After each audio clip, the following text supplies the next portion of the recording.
Hello and welcome to another edition of Fully Charged. This time it's lovely, it's optimistic, it's positive, it's full of good news. It's an amazing thing about how the world is developing. We've got to look on the bright side and at the long term and at the light at the end of the tunnel, because it's quite a difficult time for all of us on the planet at the moment, human beings, that is. Now, Sam Clarke, who I talked to in this episode, has been driving electric cars for longer than I have. He knows more about them than 99.9% of the population. He, about 10 or 11 years ago, he set up a company in London called Gnewt Cargo, which was an 100% electrically powered delivery company, starting out with cargo bikes, but very soon moving on to electric vans, of which they have a huge fleet now. It's really interesting to find out how that operation runs, how they are using vehicle to grid now, how that's developing. At the end of this, you'll discover that Sam has in fact moved on from Gnewt Cargo. The company is still going and doing really well, but he's moved on. He is now working with Gridserve, who are the amazing company behind the huge charging hubs, the solar-powered, battery-powered charging hubs that are being built all over the country. So a really interesting episode. Really amazing guy. This is Sam Clarke, and this is Fully Charged.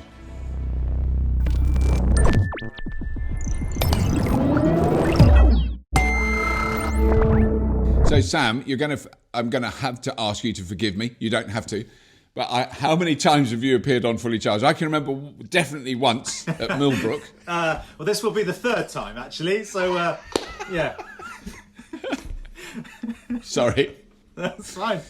It's fine. I think you've met quite a few people in the last 10 years, so I can. Well, I suppose I have, yeah. But I mean, I should remember that. I should remember that. Anyway, so what I've always had, I've always thought Sam Gnewt Cargo, and what's happening. We'll get to that later on. Very exciting, because it's amazing what you're doing. I'm very thrilled to hear about that. But I think it's worth, because there's going to be some people that haven't seen the episodes where you describe. If you don't mind describing for the third time. Well, no, because actually, hang on a minute. No, I think I've lied to you. Because we did that thing in the Millbrook together. Yeah, we were around in the van, which was fun. And then we recently did an interview. That was for Virgin, wasn't it? Was that Fully Charged as well? That was really for them, but it was for, we're using it as well. So did we do an interview? Yeah, well, we haven't put that out yet, but we are. Right.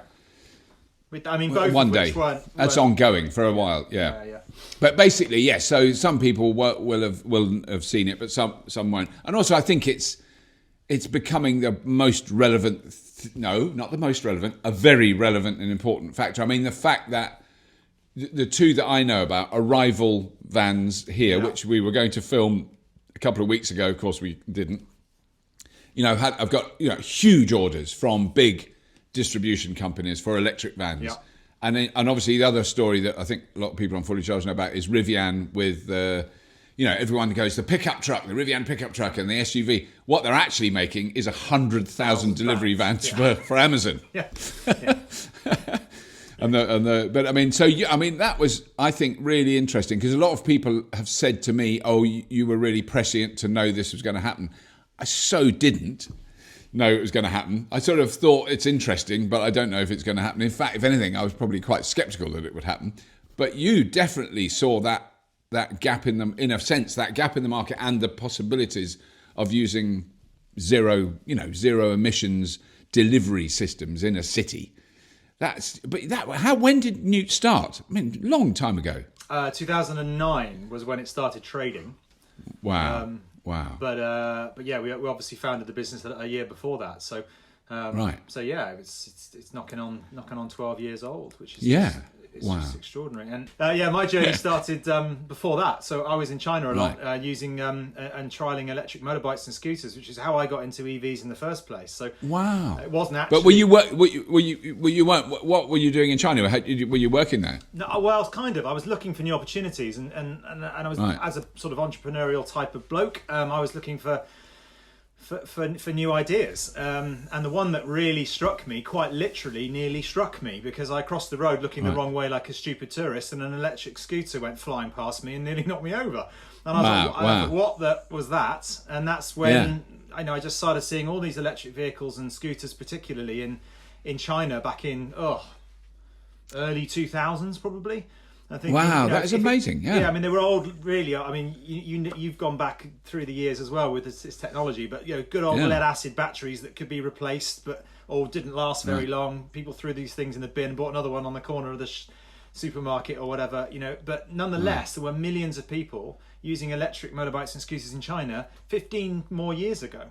So for me, it was like, well, that's got to be something. If huge conurbations in China are using this as a serious means of moving around efficiently and cheaply, then there's something in it, and the delivery company was an export of that, really, in terms of diversifying into a market where I thought there might be a niche that we can exploit here, and that's how. It is fascinating to think that because I sort of assumed, I don't know why, I think I've kind of unconsciously assumed that the Chinese developed. I knew they were they'd become the sort of world's manufacturer. So they're making things. But I'd assumed the electric vehicles kind of came later because they saw the horrendous pollution in their cities and went, we can't keep driving petrol cars.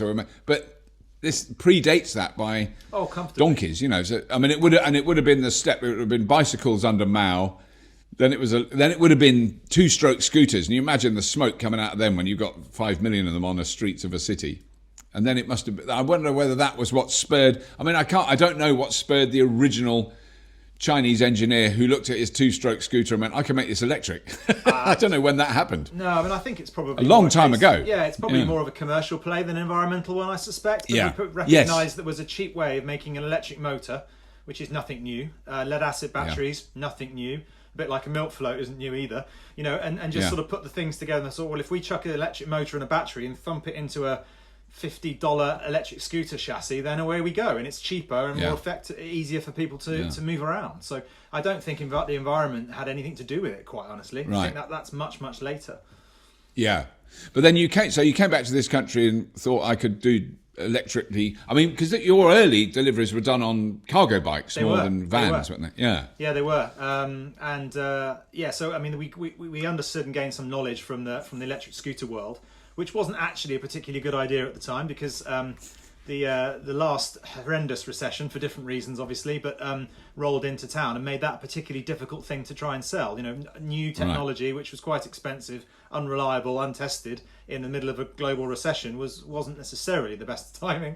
But nonetheless, the electric delivery company, we did on site on cargo cycles and bikes because they were cheap. We had some good experience, and you could fix them easily, and we could deliver a reasonable amount of volume in the early years. But even that became just too small and too difficult to scale. So we had to move away from cargo cycles. And I think they still have their place in the world, but they're not the panacea or the silver bullet, whatever analogy you want to use at all. I mean, the small electric van is still king, in my humble opinion, in the urban area, because it's a good balance between, something that's safe, waterproof, can carry a lot of weight, a lot of volume, and deliver, in an urban area. So that's what we've harnessed our efforts on. And even back in those days, it wasn't a van; it was a quadricycle. It was a lead-acid battery. Basically, it was a glorified forklift truck, really, that was driving around, looking a bit like a van. Because the likes of Renault, Nissan EMV200, Renault Kangoo, they didn't exist when we started. And then we went round the market looking and knocking on the door of all the Renault dealerships saying, what demonstrators have you got we can buy? Trying to buy whatever we could get our hands on second hand, because we couldn't lease vehicles either, because no one would touch them. Because leasing an electric vehicle, no, that's far too risky. We can't do that. So God, it's extraordinary. That's where it all started, and perhaps that'll get forgotten in history a little bit now, but it's certainly my history. Because I mean, I remember talking to you about that, because that was the thing that struck me when you told me how many vehicles you were running. Because, you know, there's actually 4 electric cars here at the moment, but we're not using any of them. But one of them is a press car. But, you know, even arranging to charge those, me and my wife, or if my daughter's home, she drives one of them. There's some management on, you know, it's only me. Yeah. Gets obsessed with it. Oh, I've got one at 80% and one at 25%. I think I'll just top that baby. But it's pretty easy. It's not that stressful to keep 3 cars charged. But I don't know, you know, when you've got dozens of vans, I remember you know, how because there was a time when they were all on sort of 3-pin plugs and on extension leads and all that stuff, Yes, which is extraordinary, isn't it? About 50 of them. So So you take your 3 or 4 vehicles outside, and then you multiply that by 10 or 12 fold on 3-pin sockets with a limited amount of power coming in. But you know, everyone's got to start somewhere, which is I think the same line I used last time you interviewed me. But you know, we worked it out with little clock timers and just shared the power and made it work. You know, and that's right. That's how it begun. And that was charging vans then at that time. Yeah, that mostly. Was like we had some vans, scooters and some bikes and other bits and pieces, but mainly vans. Yeah. But then, I mean, the most recent footage you've shown me is you've now got a vehicle to grid system in that, which is like, that's amazing. I don't know why I'm just amazed, because that just sort of happened. You know, I've heard about vehicle to grid and what all the opportunities. I've got a vehicle to grid charger here in the house, but I still haven't properly used it because I need the right Nissan Leaf to plug into it, you know. But I mean, it is such an interesting, that area is something that I would never have guessed would happen. I just was beyond, I didn't even know it never struck me as even remotely possible that you could have electricity going both ways from a car. You know, it just was weird. I think for me, the second that I understood just a little bit about that technology, I thought, hang on, that makes sense. Because you've got a big battery on wheels that isn't just a vehicle for moving things around or people around, but actually it has a secondary function. So I think for us, the first stage was going away from those 3-pin sockets and little timers and into something a little bit smarter, and so we could manage the power effectively. And have, like, you know, to your example of your 4 cars outside, and one's got 80%, one's 25%. You switch them around to try and, you know, all of that has to be dealt with. But the V2G is just a whole nother flavour on the menu, really, in terms of using that same amount of power that you've created and using it to good effect on the grid, you know, and then taking it when everybody else wants it. And we've put 10 in, so it's I think it's the biggest in the country, or certainly one of, if not the biggest.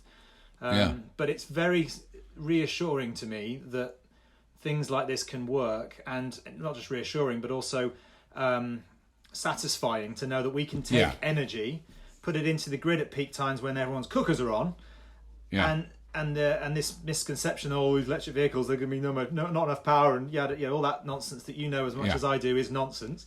We can actually contribute positively to that scenario, not negatively, and then take the energy when we're all asleep, because everyone's got to sleep. There's always going to be a low period during the night. That's when we'll take our energy, you know, when nobody else needs it. It makes perfect sense, really. Yeah. And I mean, because that's a lot, isn't it? So, do you know how much your system can deliver to the grid? I'm presumably you were doing that to sell to the grid rather than run your building, or was it a bit of both? Yeah, good question. And the answer is the latter, because at the minute what we have is 10 V2G units in the depot in Bow, and the reason why it's 10 is because based on the amount of power that we've got, the kVA and the amount coming into the building is X, and 10 is about as many as we can handle at that stage. But also, we're not exporting anything to the grid yet, so we're not trying to make money out of this necessarily. But what we are doing is using those 10 vehicles, in which whatever energy there's left in them during every day, to power the building for 5 or 6 hours. So the guys come back at 6-7 o'clock in the evening, maybe a little bit earlier than that. And those vehicles effectively start powering the building, so the building doesn't need to take from the grid, because it's looking after itself with the energy on those 4 wheels, the little things driving around with batteries underneath. And then obviously at the middle of the night, when everything's quiet, that's when we'll recover that energy from the grid, when the peak demand is gone for that day, and then we'll charge them at that point. Now, going forward, I'm sure there will be opportunities for us to use exporting of that energy onto the grid and earning money and buying it when it's cheap, you know, and selling it when it's expensive, etc. But we're not there yet, and we don't need to be there yet. You know, we're still doing quite a lot with 10 V2G units in one spot. So Yeah.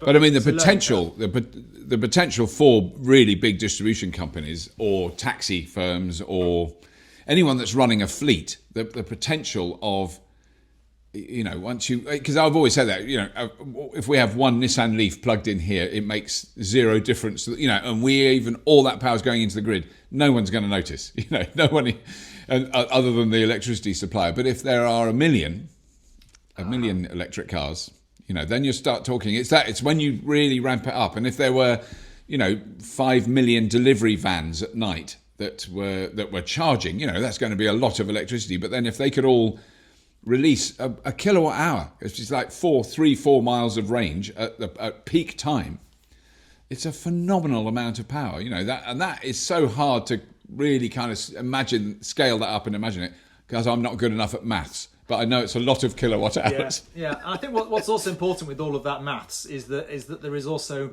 a easy and straightforward story to educate to the people that haven't got an electric vehicle yet, or haven't even considered what V2G might be. But all you've got to do is just dangle a little bit of incentive there that says, well, actually, when your vehicle's parked up through the afternoon/evening, it can actually be earning you some money. And you don't even have to do anything. And that will start to drive people's behaviour. And yes, the environmental piece is important. Yes, the running costs and all the other good stuff. But if we can just help educate people better, and very clearly, not complicate matters, but just kind of keep it simple. Yes, then, it is then this electrification will continue to thrive, I think. Yeah, because I mean that was the other thing. I think we may have discussed that before, but I don't know if you ever did do an analysis of, because how many vans are you running at the moment? Gnewt, is it? It's north of 100, I believe. Oh, is it north of 100? Okay, so if they were all, I mean, have you ever done the analysis where if they were just diesel vans and you were buying diesel you probably do get a discount if you're a company. I don't even know how that works, whether you can get discounted fuel if you're a bulk buyer or whatever. But if you did, how many miles you do in a year with all those vans, blah, blah, blah. Have you ever worked out the cost savings that you Yeah, we have. Yeah, we've done lots of projects with the Mayor's Office in London and Transport for London and other universities, where we've got a myriad of projects out there which are all publicly available that demonstrate some of the comparisons between these things. I mean, as a business, we've only ever run electric. We've never run diesel at all. So the business plan for us, never had a saving, if you like, of diesel because we never had it in the first place.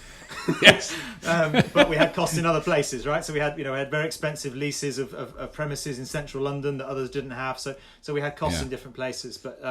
But yeah, you're talking somewhere between a penny or a two per mile for our electric vehicles versus sort of 14 or 15 pence per mile to run a diesel equivalent. Now that adds up very, very, very quickly. So there is a significant saving, providing operationally you can make it work. It's got to be practical. It's got to be real world. It's not just about diesel versus electric. All the other facets have to go into it as well. But yeah, it's a much more affordable way of running and keeping your variable costs down.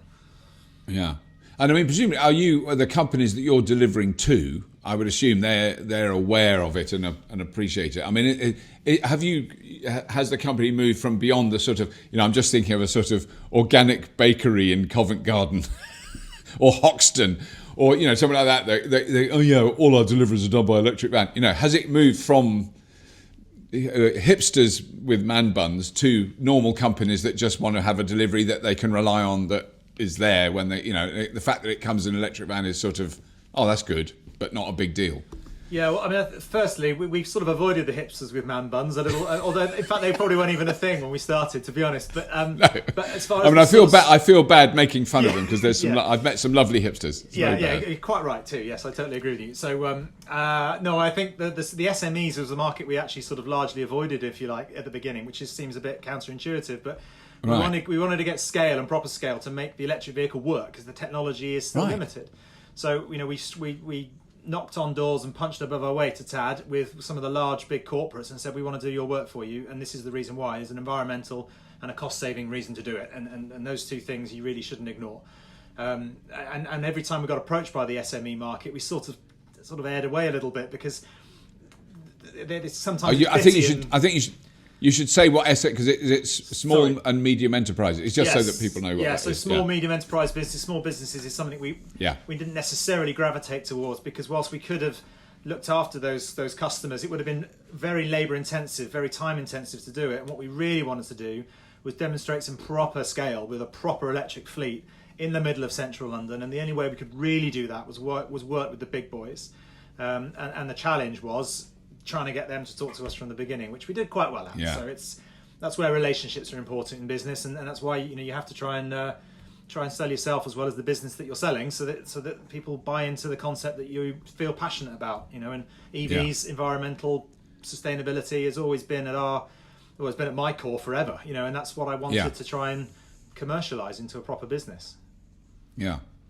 And I mean, it's up until very recently, because I try not to mention the thing on this show. And it's amazing. You don't need to explain what the thing is. Everybody knows what the thing is straight away. But up to the point of the emergence of the thing, was Gnewt a successful profit-making company? I mean, it was doing all right. Yeah, absolutely. Yeah, I mean, we right. As you said at the beginning of this, we were quite bold in challenging a competitive market with something a bit different and trying to carve that niche early doors, and it's been progressing ever since. It's something we had a reasonable amount of foresight in saying this is probably coming. 10 or 15 years ago it was pretty new stuff, but now it's becoming more mainstream. So we've been carving that niche for many a year, and a funny little company called Gnewt that no one can spell or pronounce, but is reasonably well known in central London now, at least. Which has been able to compete to a certain extent with some of the big guys who are our direct competitors, who I now rather flatteringly can say they're copying everything we do, and that's brilliant. And now that I'm moving along, it's something that I wholeheartedly support, because ultimately my desire, as is yours, is to get everyone in electric vehicles, whether that be a bike, a car, a van, a truck, and we want that to happen. And if everyone is starting to follow the pattern and the path that my little company created, then that's a win for me. Yeah, because when you think, I mean, I do believe that I'm hoping I can live long enough that there'll be people who've just been born now, or who are babies at the moment. When they're like 20, they'll see a movie or a documentary, or they'll hear one of their old relatives say, "We used to have them combustion engines in the city." And they'll go, "You're kidding, Grandad, really?" "Yes." And the smoke came out the back and it was poisonous and it killed people. And you go, "What? They allowed that? They actually allowed people to drive in a city in a vehicle that produced, toxic carcinogenic fumes." Smoking. And that's normal. Smoking used to be good for you once upon a time, right? It was marvellous. I believed that up until the late 1970s. Marlboro Reds made you fitter. That's what I.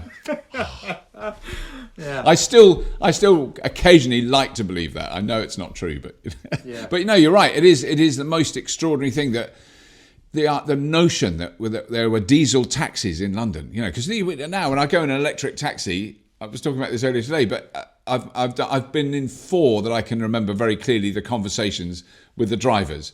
3 of them just raved about it. And this is when they were relatively new. It would be last year when they were there was a lot of them coming out. But and the 4th one was a proper moaner. he liked moaning because he moaned about the charging infrastructure. That was it. All that, which I think was very legitimate. And but then I said, "Yeah, but do you like driving it?" "Oh, yeah, it's brilliant." But up to that point, he'd moaned about everything. He moaned about Mayor Khan, about the traffic, about the roadworks. Everything was awful. But do you like driving? "Oh, yeah, it's fantastic." Yeah, well, but those are, you see those and you go, that is extraordinary how quickly they've emerged. I mean, because I remember sort of seeing 1 or 2 when I walked around London and went, "Oh, there's one of the new taxis." Now there are dozens of them everywhere you look. I mean, I think there's nearly 4,000 now on the roads of London. Yeah, it's extraordinary. Phenomenal. Yeah, we just need all the other parts of the industry to catch up with it, but it's great. Yeah, it's really, really good news. Yeah. Yeah. So then, just one last thing about the Gnewt thing. So, when your delivery vans are out and about, did you ever rely on the sort of a public charging network? Did they ever charge when they weren't at the depot, or did you arrange everything so they'd always do a loop and come back and charge? Yeah, we would. Funnily enough, Sadiq Khan asked me the same question once. In fact, when you were interviewing, just before you were interviewing him, actually. Oh, right. Yeah. He asked me the same question, and my answer was that we've never used the infrastructure that's currently available publicly because we can't rely on it. Yeah. I mean, if I roll back the years, I remember when there were 2 charge posts in London, that was not going to be enough. Yeah. And even now, they are pretty under quite a lot of demand, and there's only 1 or 2 here and there. So it's not something that as a business we can rely on. We need to be able to go from our base, go out and do a full day's work and come back, do all the clever V2G stuff, but ultimately charge back at base with our own kit, our own hardware, our own software, and our own resource, so that we know 100% every day what you've got in start the day with 100%. Otherwise, the business model doesn't. It's too risky. It doesn't work. Now that might change in the future. But the other interesting thing about that is that the fact that is possible now. Because I mean, I've had a go in most of the vans that you would be using, the NV200, all the Renault ones, and they, if you're driving them from where I live, 100 miles outside London into London on the motorway, you're pushing your luck. But this is the thing I've noticed, because I very rarely drive in London. But when you do drive in London, the 2 things you realise is, 1, you're going very, very, very slowly for most of the time. And 2, if you're in an electric vehicle, you're using very little power. I mean, you to drive, say, 50 miles in central London could take all day quite easily, couldn't it? Take hours. Yeah, but also you use very little energy doing that, which is another piece of education which you know better than I. But electric vehicles are far more efficient slower than they are faster. So the ability to travel around the urban area with an electric vehicle at slow speeds is very efficient. It doesn't use up a lot of energy to do that. So there's no reason why they can't survive quite comfortably in the urban area for years to come, really. Yeah. I mean, the one area that I've heard people talk about is refrigerated vehicles, because you don't run any refrigerated ones. No, not yet. We've done some cold stuff with food before, but normally it's in sort of very sophisticated cool boxes that are in the back rather than. But that's changing as well, and it's technologically it's not particularly challenging. It's another piece of energy that needs something else that needs energy to keep cool. And I'd say probably 5 or 6 years ago, it was pretty implausible to be able to make that work. Whereas now, as you know, again better than I, the density of batteries is improving so much that to have a secondary battery to keep a box cold on the back is not that complicated anymore. So there's no reason why that can't happen as well. Oh, that's quite good, because I think that when someone told me that was a few years ago, a guy who runs big refrigerated trucks, he went, it'll never happen because the refrigeration uses so much energy.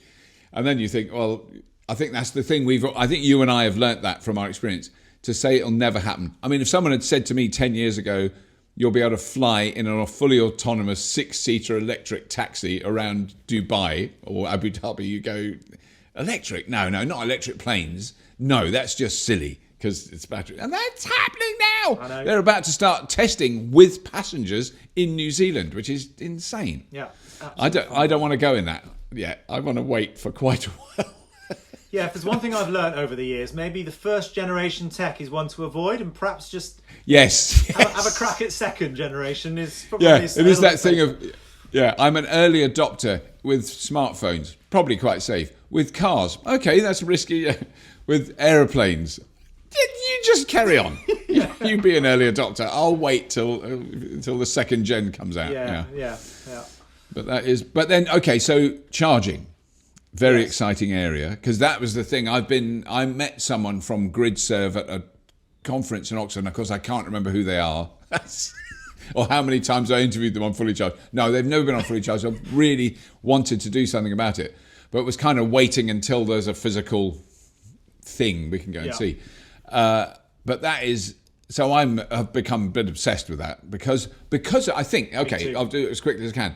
The amount of, and you'll know this, the amount of rapid charges I've been to at night when it's raining and cold, and you're standing outside in the rain and you're trying to get your app to work and the screen's wet, to plug the damn thing in, and you can see in the bright light in the distance a massive canopy over petrol pumps. They're not standing in the rain. What have I got to be out here? Yeah. So that side of it, for one thing. And also if that one... So my experience with Teslas all over Europe, and actually in America when I've used them over there, in all the time I've used Teslas and used superchargers, there was once when one stall didn't work. It has happened. I've plugged in and it went, oh, it doesn't work. I was shocked because they always work. So I had to move the car one slot over and plug it in, then it worked. Disaster. So once. I know, it's amazing. Whereas I've come across quite a few chargers that haven't worked, certainly the first time. So the idea of somewhere on a journey where you can, when you're driving on a longer journey and you go, oh, there's a rapid charger hub just up the road. And you pull in and there's loads of chargers and they're under a canopy and there's loos, a cafe, da-da-da. You tell us what's going to be happening. I'm so excited about Gridserve.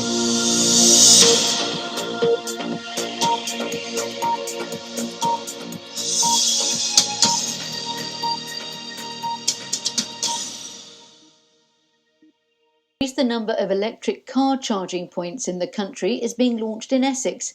Braintree is getting the first in the new network of electric forecourts. More than 100 are being built across the country. Each forecourt will be able to charge up to 24 vehicles at the same time. Building work in Braintree is starting today and it should be finished by the summer.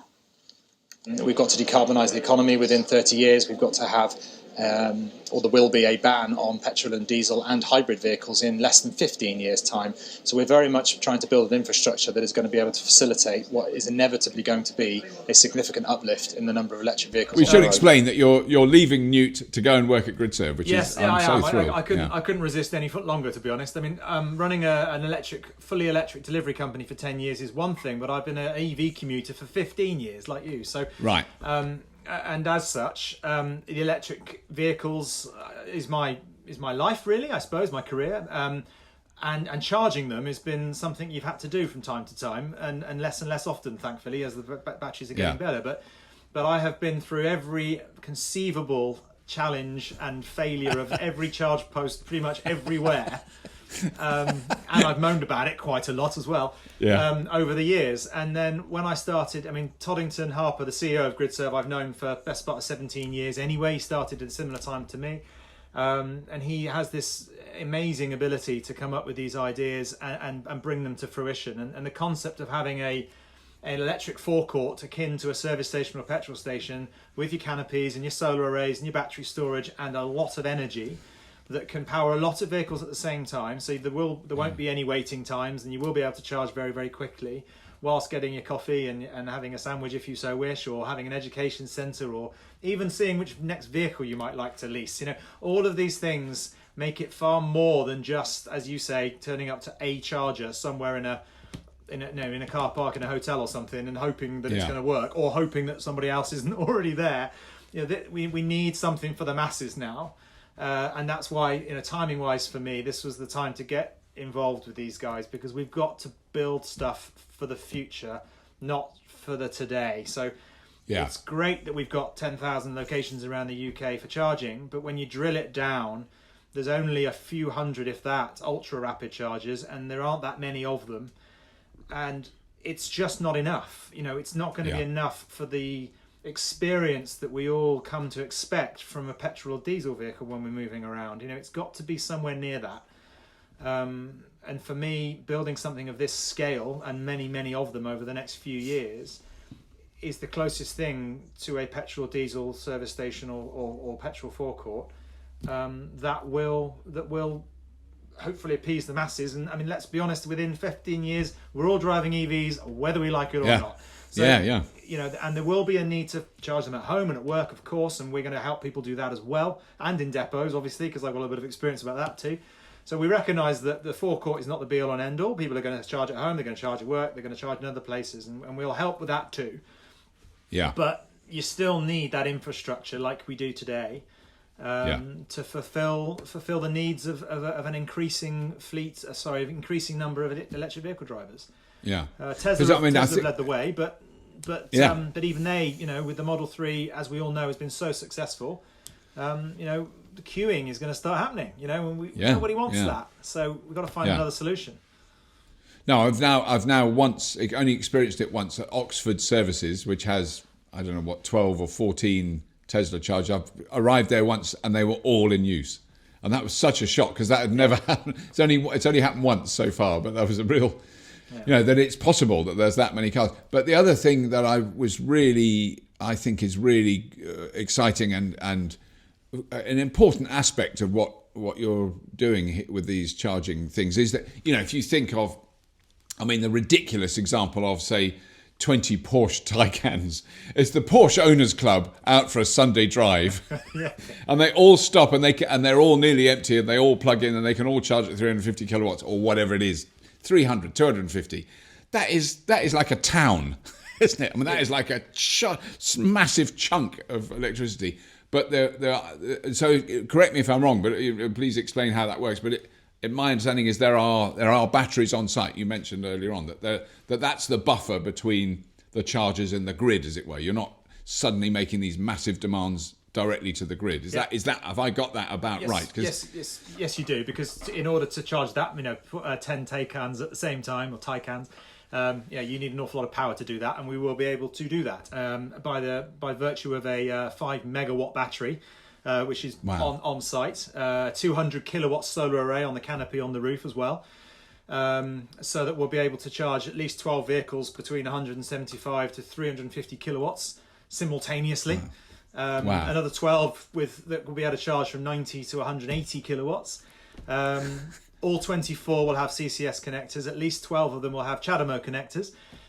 So there is something there for everybody, and the important thing is that we will all be able to use it at the same time, and not. There, as you know as well as I, there is planning you have to do when you drive an electric vehicle. You have to bake in your extra 20 minutes, half an hour here or there, in order to charge somewhere. But there are these risks that somebody else is using it, or that it's not working. In which case, it's probably an hour trip extra because you've got to go somewhere else. We've got to get rid of all of that. It's got to be simple. Yeah. It's got to be simple, it's got to be reliable, and you've got to know when you turn up, you're going to be able to put more energy in your vehicle in the same way as we do with the petrol station now. You very rarely have to wait, and we need to make sure that's the same thing now. Yeah. But that's it. So that's the other aspect of the battery then. So when you're plugged in and the power is presumably coming, even if it's however it works, it's coming through the battery. So you're taking that energy from the big battery. But then you can charge that battery with the solar. In the summer, you're going to be putting a huge amount of energy in a day into that battery from the solar. 20 kilowatt.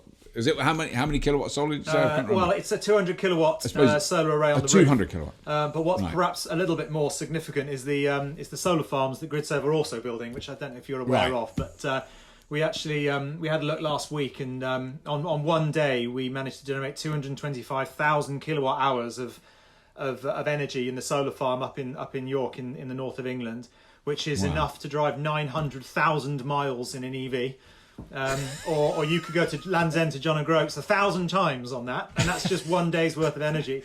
So that energy will sleeve into the grid, and that's part of the energy we will take out from somewhere else. So there is an element of generation on site, but the solar farms we're building elsewhere is where the big tickets are. But also, it makes huge economic sense for someone like you, a company like Gridserve.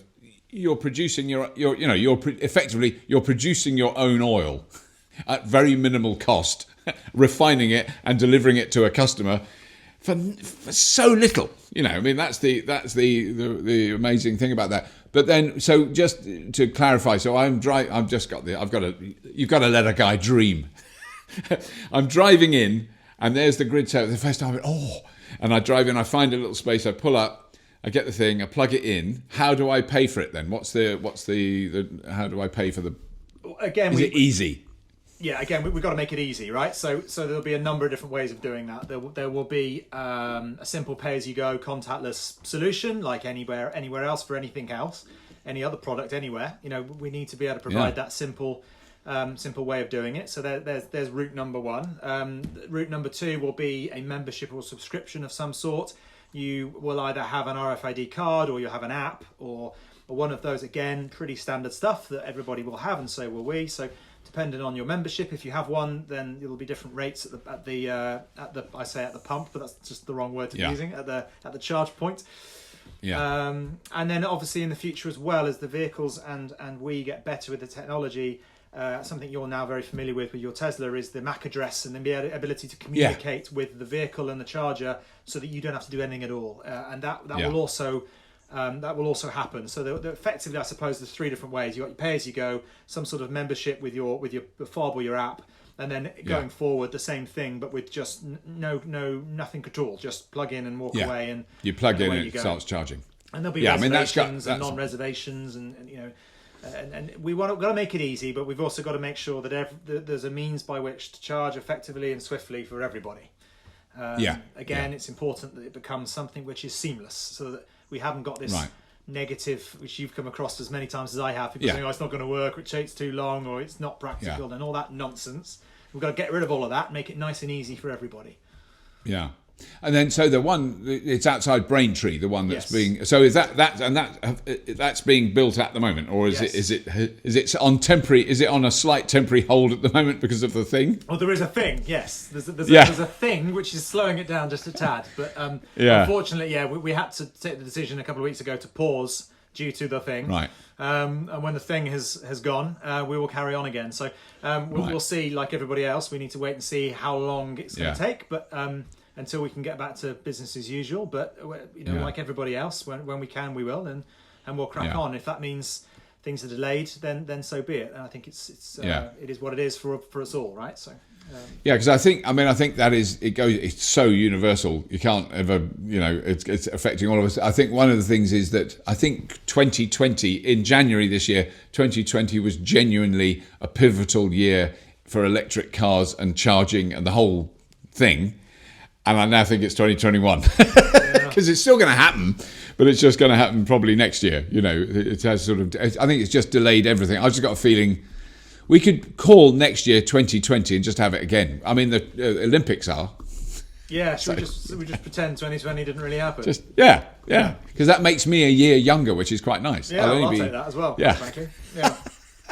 Yeah, it's a shame. It's a shame that the thing has delayed stuff as the way that it has, but we'll crack on. We'll do all of the paperwork and the desktop stuff that's required to try and get as much forward as we can without physically necessarily breaking ground on new sites, perhaps, and if it takes a little bit longer than we expected, but the paperwork, etc., is massive, and we can continue to do that. So, like everybody else, we're just trying to channel our efforts where we can and keep working where we can without physically going outside and doing anything. But that's... But then the long-term plan though is not just to build one near Braintree in Essex; it's to build them all over the country. Yeah, at least 100 of them. So we're not messing about. Right. I mean, this is £1 billion project, and it's something that that we need to make sure is there for everybody everywhere. And that'll take a little bit of time, but that's where we're going to go, and we will get there because we just know it's needed. It's something which.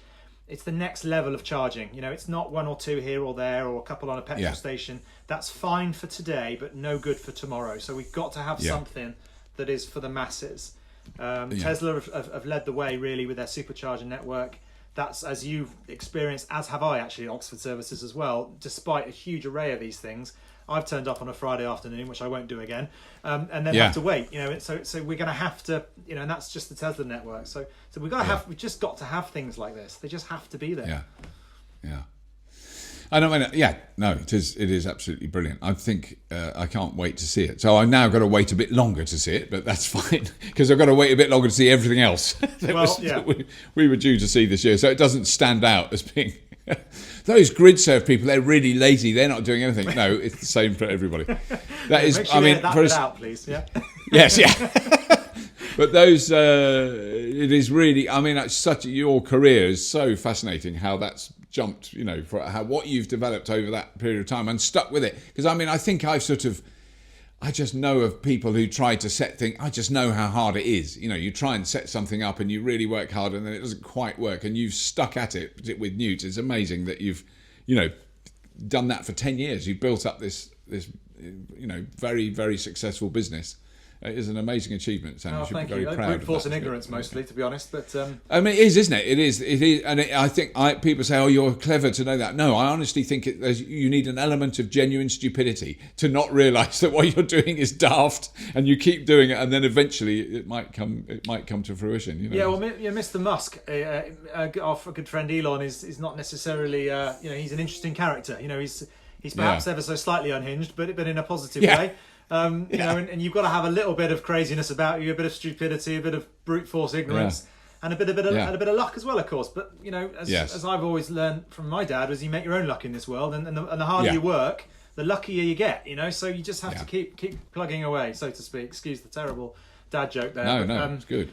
but yeah, so yeah, onwards and upwards, just crack on. But Yeah. certainly for me, Brilliant. I started in small, and we created a business, and that's great experience. But now I want to go bigger. I want everybody to drive electric vehicles, and we've got to find a way of doing that with all of these different opportunities: home charging, destination charging, at work, charging at forecourts, electric forecourts everywhere. We've got that's my next 10 years really, is to make that happen. Right. Yeah. And I've got the best job in the world really. I can't wait to get started. Yeah. It's going to be fantastic. Yeah. Well, you'll know where all the chargers are. I'm following you. No, that's brilliant, Sam. Thank you so much for taking time today. Because we're all frantically busy. See, someone rang me up earlier on and said, would you be able to do an interview on Tuesday? And I went, yeah. Whereas normally I'd have to say, oh, no, I can't on Tuesday, I'm doing something. Yeah, of course, whatever.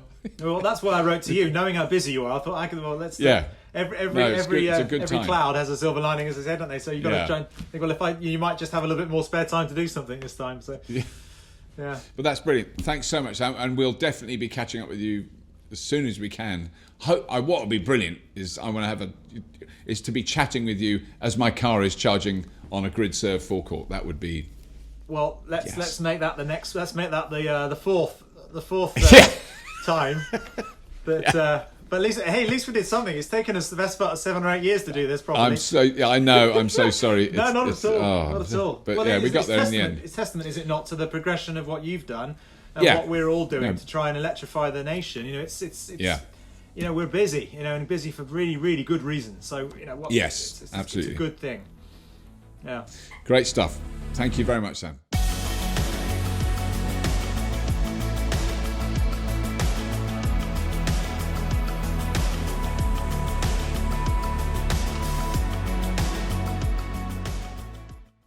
Well, that's all we've got time for. I really want to thank Sam for spending time with us today. It's been absolutely brilliant learning what he's been up to, what he has achieved and what he's going to achieve. Clearly great things. Really looking forward to going to visit Gridserve, obviously. That's all we've got time for. Please do have a look at the Patreon link beneath this video. Please subscribe to Fully Charged. Why not? Or even press that little bell dingy ding ding thing to alert you when there's new episodes of juicy organic goodness released into the wild world of the lockdown. And that's all. Brilliant. As always, if you have been, thank you for watching.